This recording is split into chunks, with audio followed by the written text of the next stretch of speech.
Alors justement, qu'est-ce que c'est le médium malléable? Est-ce que vous pouvez expliquer cette notion qui est une notion clé, hein?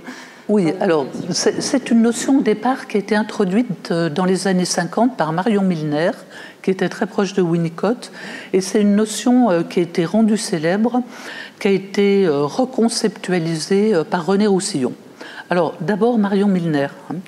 Alors Marion Milner, elle a amené l'idée, qui nous paraît absolument évidente maintenant, que du lien très proche entre le travail créateur dans une œuvre d'art et le travail de médiation.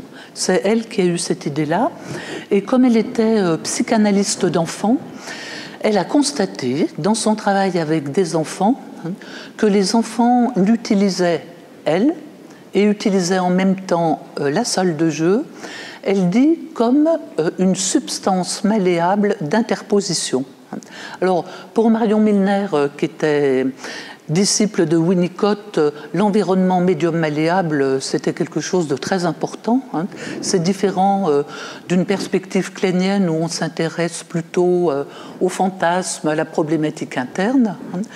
Là, elle a vraiment dit que l'enfant, il utilisait les jouets, tous les objets de la salle de jeu et aussi le cadre matériel, tout ce qui était à sa disposition, comme un médium malléable. Voilà, alors ça, c'est Marion Milner.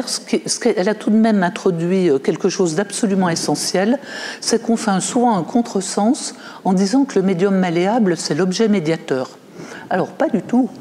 Le médium malléable, ça a toujours deux acceptions. C'est à la fois l'objet médiateur, la matière, à la fois le clinicien, le thérapeute qui présente cet objet médiateur. Tout ce qu'un patient fait avec un médium contient une adresse transférentielle au thérapeute qui est là et on doit toujours l'interpréter en lien. Ça, c'est vraiment un élément extrêmement important.